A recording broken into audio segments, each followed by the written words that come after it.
Nous allons voir aujourd'hui comment repérer une relation toxique le plus vite possible. Qu'on se mette d'accord, le schéma est toujours le même, le moteur psychologique est le même. On rencontre quelqu'un, on a quelques signaux qu'on devrait savoir repérer. Malheureusement, on n'arrive pas à les voir parce qu'on est amoureux, pour plein d'autres raisons qu'on va voir dans cette vidéo aujourd'hui. On devrait les voir, ils passent inaperçus. On s'engage émotionnellement, on s'engage sentimentalement, on tombe amoureux, et là il est trop tard pour faire marche arrière. On est déjà comme happé par cette personne, on l'admire, on la trouve brillante, on la trouve géniale, notre cœur veut être près de cette personne, et pour autant on sait que c'est toxique et on n'arrive pas à en sortir. Si jamais vous avez la capacité aujourd'hui de découvrir le plus vite possible que cette relation est toxique, l'idée c'est d'éviter ce fameux engagement émotionnel qui arrive trop rapidement pour pouvoir s'en dégager avant que ce soit trop tard, avant que ces sables mouvants vous happent, vous en train de gigoter dedans. Il y a deux parties dans cette vidéo. D'abord, on va voir les 3 signes les plus simples à regarder. Vraiment, quand on les connaît, on les sait juste après. La deuxième partie, pour les plus motivés, pour ceux qui veulent tout savoir, on va voir pourquoi est-ce qu'on a du mal à les observer et aussi à les accepter. Avant de démarrer, si vous le souhaitez, abonnez-vous à cette chaîne. Il y a aussi un quiz en dessous qui s'appelle « Est-ce que cette personne est perverse, narcissique ou pas ?» Contactez-moi, vous pouvez m'appeler en direct. Il y a un lien qui est juste en dessous. Le tout premier signal, c'est ce qui s'appelle la première grande dispute. Si vous parlez à toutes les personnes victimes de pervers narcissiques dans le domaine amoureux, il y a toujours une première dispute qui est surprenante. Demandez-leur à tous, ils se rappellent quasiment de la date, de l'heure, du sujet, parce que c'est surprenant. Pour rappel, on a au tout début une phase de love bombing. C'est une espèce de grosse lune de miel gigantesque. Tu as rencontré l'amour de ta vie, c'est juste génial, tout se passe bien. Et là, au bout de quelques semaines ou quelques mois, sorti de nulle part, tu as une grosse crise. Et tu comprends pas ce qui se passe. Tout se passait bien, c'était l'homme de tes rêves ou la femme de tes rêves, parce qu'ils sont 50-50 à être pervers narcissiques. Tu as une crise qui est incohérente. Cette personne est en train de te faire un drame et il n'y a aucune logique entre la phase de lune de miel, l'homme parfait juste avant, et cette crise-là qui est complètement déplacée. Tu as l'impression que c'est même pas la même personne. Le sujet est incohérent. Pourquoi faire cette crise? Cette personne m'aimait comme un dingue hier, et s'il y a un problème, on en parle. En adulte, on peut comprendre ceci, on n'est pas bête. Mais là, tu as une espèce de crise enfantine. Mettez-moi en commentaire ceux qui l'ont déjà vécu, si ça vous rappelle quelque chose. Pour lui, c'est dirigé par plusieurs choses, cette crise-là. Tout d'abord, tu as un masque qui se fissure, parce que simuler une phase de lune de miel, c'est compliqué, ça prend de l'énergie. Surtout qu'il a mis son masque, il vous fait croire à de l'amour, il vous fait croire à une fusion, ce qui n'est pas vraiment le cas, on a déjà parlé dans d'autres vidéos. Là, ça se fissure, tout d'un coup, tu vois son vrai visage, un enfant colérique. C'est un adulte qui a un cerveau d'enfant à peu près de 6 ou 7 ans. Il fait sa crise, il explose. Il faut le regarder lui, il faut la regarder elle, il faut s'occuper de lui, c'est comme ça que ça marche. Il fait l'enfant et surtout, c'est un moyen de te tester. Comment est-ce que toi tu vas réagir par rapport à ça? Oui, il y a eu beaucoup d'amour juste avant, en tout cas tu l'as cru, et là, regarde ta réaction. Beaucoup de personnes ne restent pas sur ce genre de crise. Beaucoup de personnes partent et disent « Waouh, je pense qu'on s'est mal compris, quelque chose, un malentendu, je vais juste partir de cette relation. » Malheureusement, peut-être que toi, tu es resté dedans, comme moi ça a été le cas à l'époque. Et ta réaction est importante.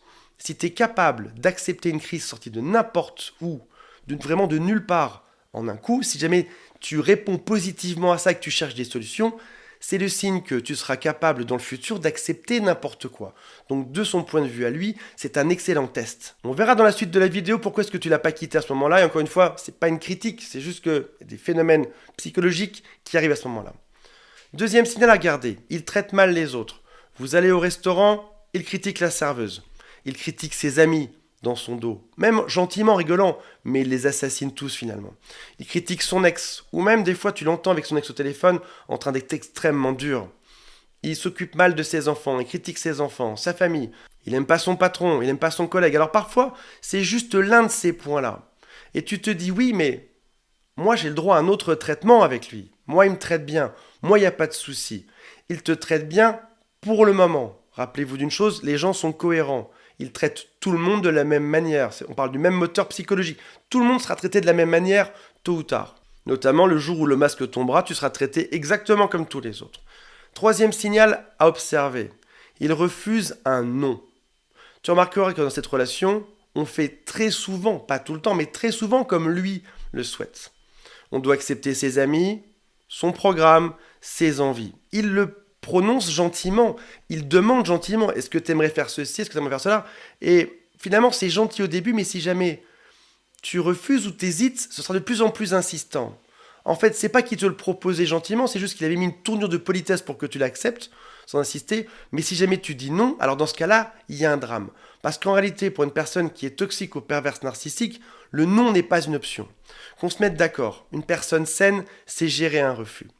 Si demain, j'appelle 3 amis pour déménager, et que le premier me dit non Antoine, désolé, j'ai autre chose à faire.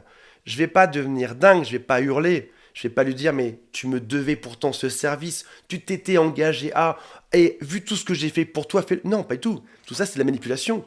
Une personne saine, c'est accepter. Ok, t'es pas disponible, déjà merci de m'avoir répondu, et on va se faire un apéro ou un restaurant dans pas longtemps. Génial mon ami. Le test du non, sans aucune explication, sans aucune justification. Il te pose une question, vu que tu fasses quelque chose, tu dis juste non. Ou alors non, j'ai pas envie. Non, désolé. Et regarde comment est-ce que l'autre se comporte en face de toi. Personne toxique n'acceptera jamais ça et tu peux le faire basculer en rage narcissique par la suite.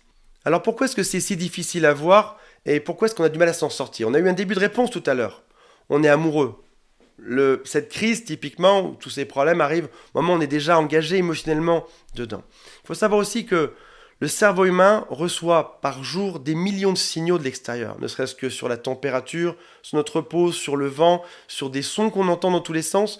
Il va devoir filtrer des pensées, des sons, des couleurs, des températures, et sur ces millions de messages, il va devoir en sortir peut-être quelques-uns par moment, ceux qui sont cohérents avec notre esprit intérieur. On ne peut pas comprendre ces millions de signaux. Ton cerveau fait le tri, il t'en propose plusieurs que tu tentes d'interpréter pour que ta vie soit cohérente. Et en gros, ce qu'il faut savoir, c'est que ton cerveau pioche les informations qui sont cohérentes avec ce que tu sais déjà, ou par rapport au sens que tu veux avoir.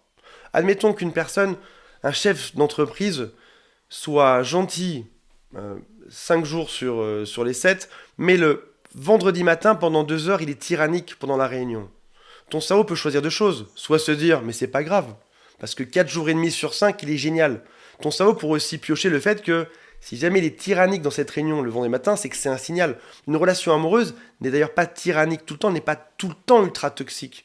C'est une personne qui peut être très gentille 5 jours ou 6 jours sur 7 et te faire un jour de misère une fois par semaine. Et ton cerveau va devoir analyser ceci, trouver un sens à ça. Il serait insupportable pour ton cerveau d'observer une incohérence. Il doit rendre tout cohérent en face de lui. C'est le signe que lorsque l'autre va te faire sa première crise, il y aura un choix à faire, il y aura un arbitrage psychologique. Il va soit devoir se dire « j'efface cette première crise parce que je préfère que tout le reste soit cohérent jusqu'à présent », ou alors l'autre choix à faire ce serait peut-être que l'autre m'a menti et que cette crise révèle cette personne. Et là, tu verras ce que tu souhaites voir en été. Si tu désespérais de trouver un homme génial ou une femme géniale, ton cerveau risque d'arbitrer pour la solution où il était juste fatigué, c'est pas si grave, j'en veux pas et demain ça ira mieux. Ce qui est le cas en plus, le lendemain ça va mieux, puis ça recommence quelques temps après. Il faut aussi savoir une chose, c'est que lorsque l'autre apporte un raccourci rapide à un problème, on a envie d'y croire. Tu manques d'argent, l'autre est riche, sans faire de clichés. Tu as toujours rêvé d'avoir un homme très beau, une femme très belle, l'autre est extrêmement beau. Tu n'as même pas eu besoin de bosser sur toi. Tu as comme moi ces 5-6 kilos en trop, d'un coup l'autre est magnifique, génial. J'ai même pas besoin d'aller à une salle de sport pour rencontrer une femme qui soit en bonne santé, qui soit en forme. J'ai même pas besoin de manger équilibré, cet homme magnifique est juste près de moi. Ça peut être aussi un amour infini. Tu sais que tu as certaines failles, que tout n'est pas réglé chez toi. D'un coup, on t'apporte la solution sur un plateau. L'autre t'aime comme un dingue. Tu n'as même plus à bosser sur toi. Tu n'as même plus besoin d'avoir un psychologue, un thérapeute ou autre. Il t'apporte une réponse rapide, un raccourci à ton problème. Ça peut être de la jeunesse. Il y a 5 ans de moins, 10 ans de moins, 25 ans de moins. Ça peut être une forme de popularité ou un groupe d'amis où il a juste quelque chose de spécial. Il est extrêmement charmant. Ou peut-être que tu es fan de quelque chose ou tu as une passion sur Terre et l'autre s'en sort extrêmement bien dans cette passion. Un raccourci, c'est souvent le début d'une manipulation. J'obtiens quelque chose facilement, dans d'autres domaines, je pourrais accepter ou fermer les yeux sur d'autres choses. Et on arrive dans ce fameux arbitrage psychologique. Parce que l'autre est extrêmement beau, ou riche, ou puissant, ou qu'importe, je vais accepter quelques crises. Parce qu'il m'a apporté un raccourci dingue de quelques années à ne pas avoir à travailler dessus. Donc, je me sens redevable et je vais supporter certaines crises. J'obtiens ceci sans travailler sur ça. Et donc je vais tolérer une relation toxique. Et donc mon cerveau va interpréter ça comme finalement oui, un peu toxique, mais c'est pas si grave que ça. Là où je veux en venir, c'est que oui, il y a ces fameux 3 signaux qu'on a vus tout à l'heure. Parfois on les voit pas, parce qu'on est amoureux, parce que lorsqu'on a les hormones du bonheur en soi, il est assez difficile de rester lucide dedans. Mais gardez bien ces 3 signaux en tête. Le premier, c'est la grosse dispute qui n'a aucun sens avec tout ce qui s'est passé avant. Le deuxième, c'est il traite mal certaines autres personnes dans sa vie, et ce sera vous à la suite. Troisième, c'est il refuse un non. Si jamais, de manière logique, vous arrivez à observer ceci, vous aurez la certitude d'avoir une relation qui est saine. Voilà mes amis, j'espère que ça vous a intéressé. Laissez-moi un commentaire, attention, on se retrouve très prochainement. Salut à tous, bye.